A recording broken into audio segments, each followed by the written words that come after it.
Svet je lep, tole pa je eden najlepših kotičkov, no, vsaj zame, Garda Trentino.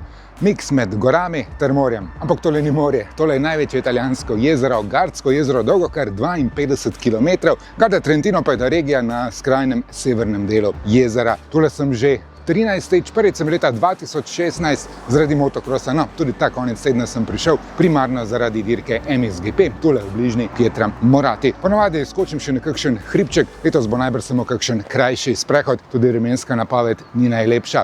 Sem pa bil lani in predlani na dveh vrhunskih turah, tule gor nad Nagom na Monte Brione in pa na drugi strani na najlepšem razgledniku nad samo jezero na Punti Lariči. Bom delil v opisu tega videa tiste stare videe iz prejšnjih let, da se boste res prepričali, kako lepo je to, kadar je res krasno sončno vreme, spomladi, maj, junij je najlepše ali pa septembra.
Ko spiš v Rivi ali pa v Torbolu, je treba za dobro jutro na Monte Brione. To je ta skalnati osamelec tu med obema mestecema. Iz pristanišča v Rive do vrha je približno 40 minut lahkotnega vzpona, 250 višinskih metrov. Sem potreboval še pol ure več, saj sem štartal v Torbolu in šel še ob jezero. Sama pot gre tu potem robo, kjer so tudi številni bunkerji iz Prve svetovne vojne. Tu je bila namreč fronta med italijansko vojsko ter vojsko Avstro-Ogrske. Še danes je nekaj kilometrov nižje meja med Benečio in Lombardijo, ter tu proti severu, kjer je Trentino Alto, oziroma Južna Tirolska. Je pa tudi nekaj lepih oljčnih nasadov ob sami poti. Vrhunski so razgledi, Riva tule levo, desno je Torbole, za mano 52 km daleč Gardsko jezero in pa gore na obeh stranih jezera. Monte Baldo ima več kot 2200 metrov, tam je tudi Punta Lariči, kjer sem bil lani, tisto je šele vrhunski razglednik.